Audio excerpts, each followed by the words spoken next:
You're welcome to Logs and Chronicles.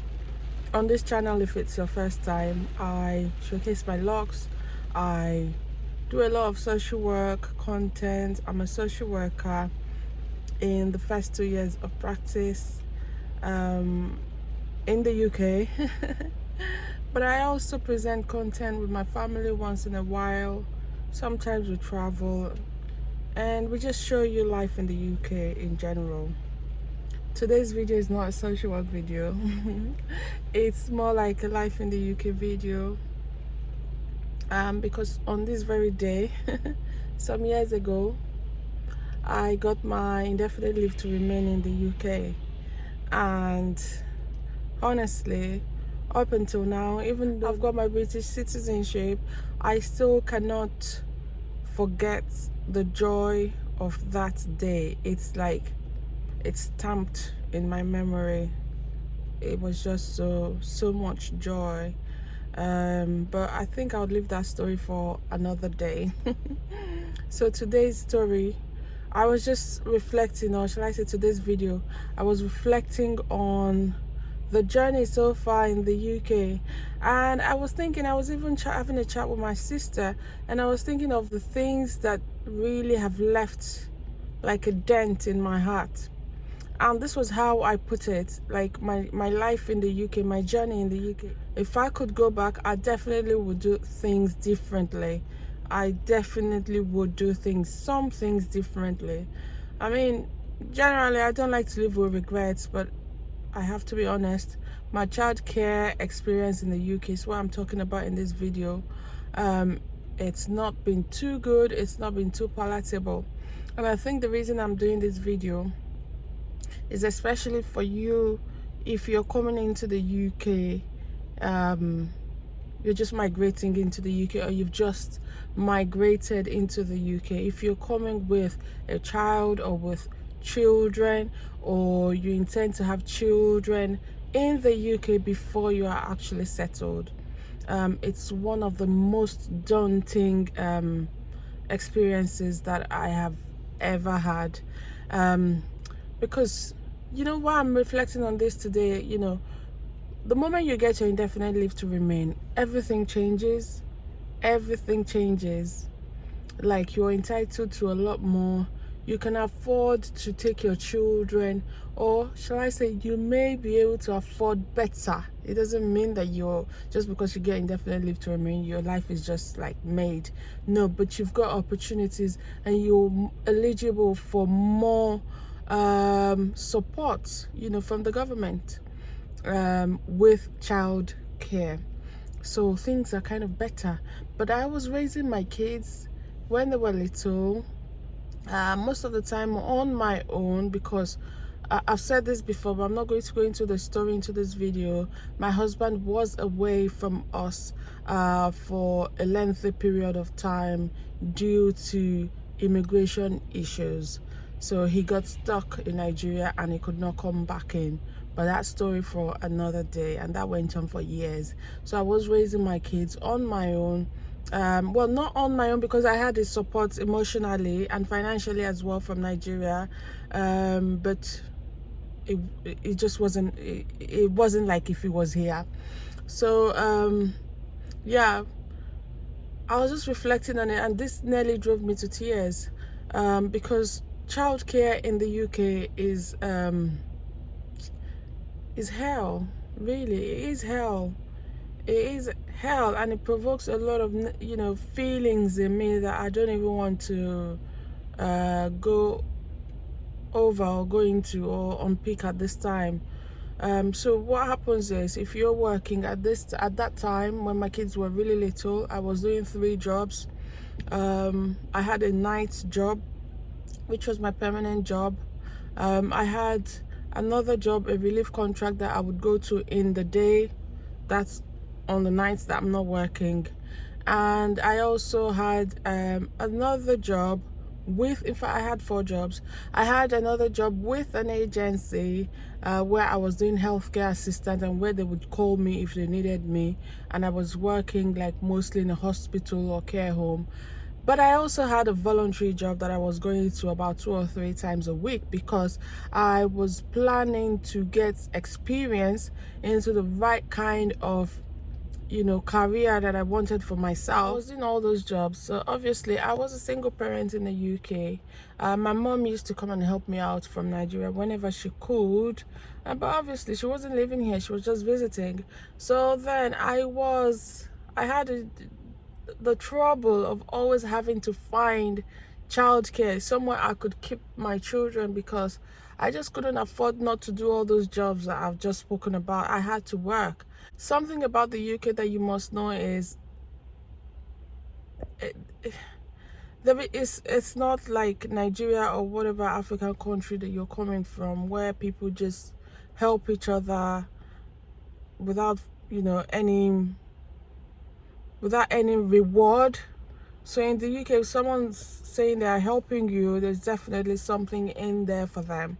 So it's either you're helping them back or you're paying them, most of the time that's the way it works. So I had some places where I used to keep my children, some of them friends, some of them I just found randomly, just asking people. Some of them I found through church. So I had a place where I used to take them to. The family lived in a 1-room studio apartment. Dad and mom and kids all slept in a room, and my kids also slept in the same room at night if I went to do a shift at night. I'm not proud of it. And I was paying.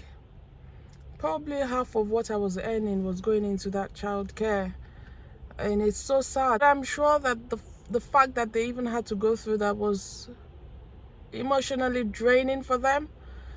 So I remember my daughter would come back home. I would say, "Mommy, it was very dark. It was very dark. The woman would turn off all the lights and she would beg for the light to be on, and the woman would say no, because you would not sleep." And that was how they kept the lights off. And I would just beg her to manage and just say, yeah, it's for your own good, it's so that you can sleep quicker. And then she would tell me, but I couldn't sleep. And I would try, anytime my children did not like someone, I would try to look for another place, but it was just so difficult. And most of the people I thought were my friends then, that the friendships just eventually broke, was because of childcare. I remember I would beg some of them to keep my children. I was going to pay, and they would just come up with last minute excuses why they just couldn't help me. Last minute excuses. And I'll just be stuck because I was working. It was my permanent job, and I had been taking so many excuses just to, sometimes I would have to phone my manager on the day just to say, I'm sorry, I cancelled childcare, I won't be able to come in today. My manager would have to go and do my shift. And he was so kind. And this particular manager I'm talking about is one of the nicest people I have met in my life. And that's why sometimes when some of us black people say things against some white people, I'm being specific now, for a reason, you got to be careful, because I have met British people, white British people specifically, who could actually do anything for me, whereas my own black people would not even, they won't even stretch, they won't even do anything for you. And please don't get it wrong when I say that. It doesn't mean that you're not doing things for them. It's just when you're stuck and you expect them to rise up to the occasion, they come up with excuses. And this necessitated me breaking a lot of my friendships here in the UK. There was a time I almost became a loner, just because it wasn't worth it. if you will do everything for people and they just wouldn't bother about you, then you need to review the friendships. And I'm always constantly, even now that I'm more open to friendships and all that, I'm always constantly reviewing who is in my friendship group, because you can't just use me and dump me, you know. And it's the UK that actually taught me that. The UK made me grow up like really quick. So anyway, I was putting my children in places where, you know, those were the only places I could afford to put them. And so I think of the government and their no recourse to public funds thing for, you know, shall I say, against immigrants. Well, it's not really against, it's a condition of most visas or most residence permits when you come from outside the UK to come and live and work in the UK.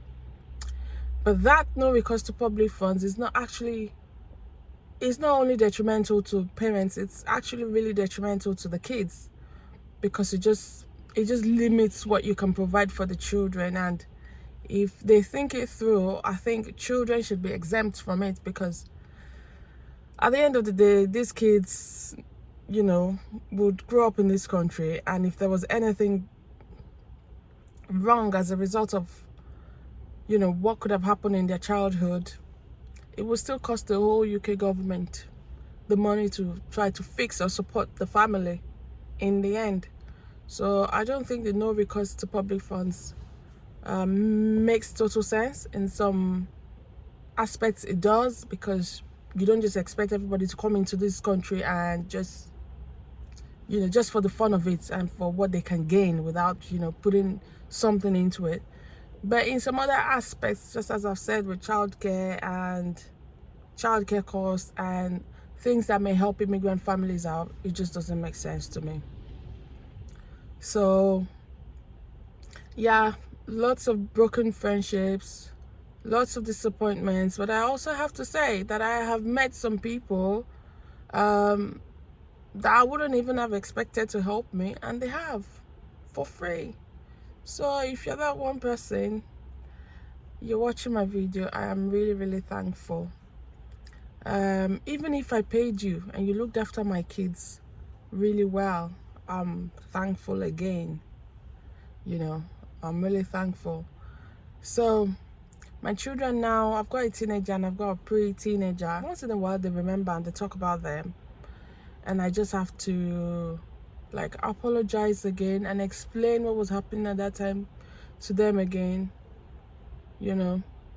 But if you're coming from Nigeria, from Africa, from any country where you're coming under a visa, you've got a residence permit, you haven't got recourse to public funds, you haven't got family, you haven't got a support system.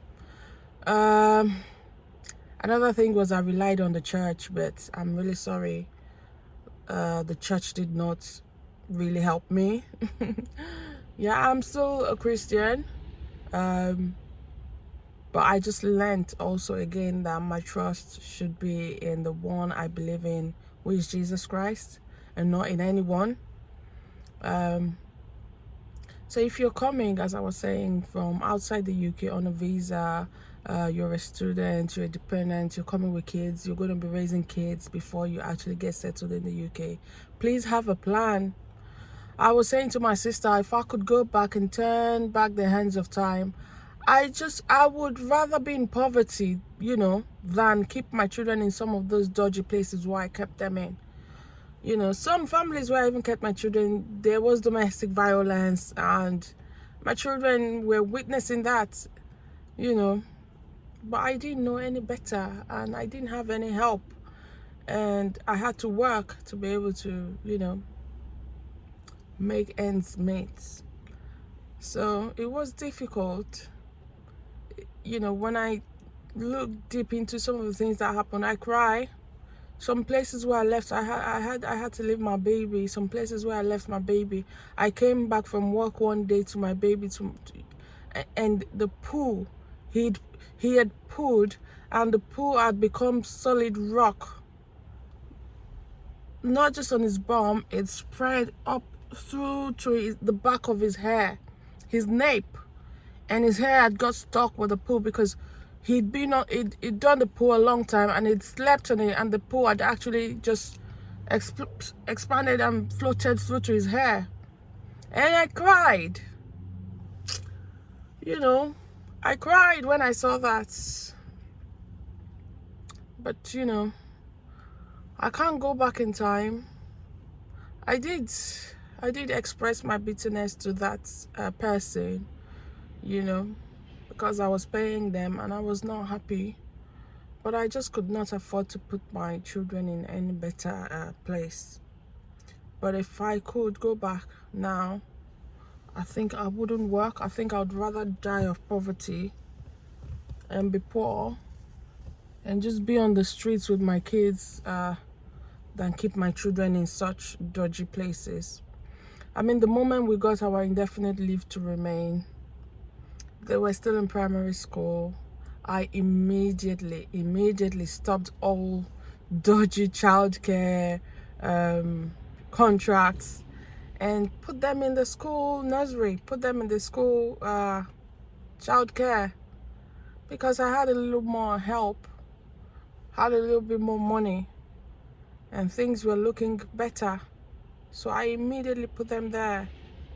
And now, even till now, if I'm working, most of the time, you know, my husband isn't. We just try to manage it because now they're older. Just manage the childcare amongst ourselves because my husband's here now, and we support each other as a family. So I think if you're coming with your husband or your wife, you should have a plan. Or if you're coming with your family, just have a plan on how to make those children priority. Let your studies, and even that thing that gave you the visa to come here, let it be after the kids. Let your children be number one. Because whatever happens to children when they are young, it has a very high likelihood of impacting them in adulthood. So make sure that it's good experiences and good memories, you know, and make sure that you're keeping them, you have a good plan on the support that you're going to be having for them.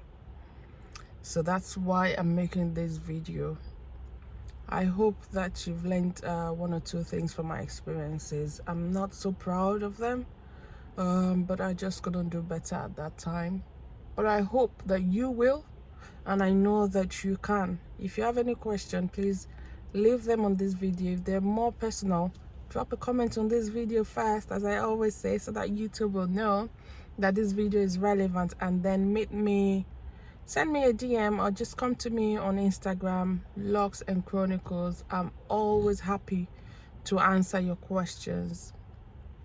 For those of you who are wanting me to look at your case studies or your applications or your CVs, you know, or your what do you call it, statement of purpose for your university admission, I am now charging for those services because they take time, but it's really affordable.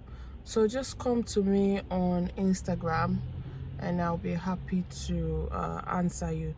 But obviously, if you need help with any of those things and you cannot afford to pay me, just let me know. Just tell me why, and I would offer discretion every now and then to help. Yeah, but you know, always happy to answer your straightforward questions. So don't feel like you're bothering me when you come to ask me questions. Okay, I had to do this video. I know there's a lot of background noise. It's raining, cat and dog. But I just had to do this video, and I didn't want this makeup to waste. Drop me some love in the comment, and just know that I love you right back. Till I see you next time. Be good.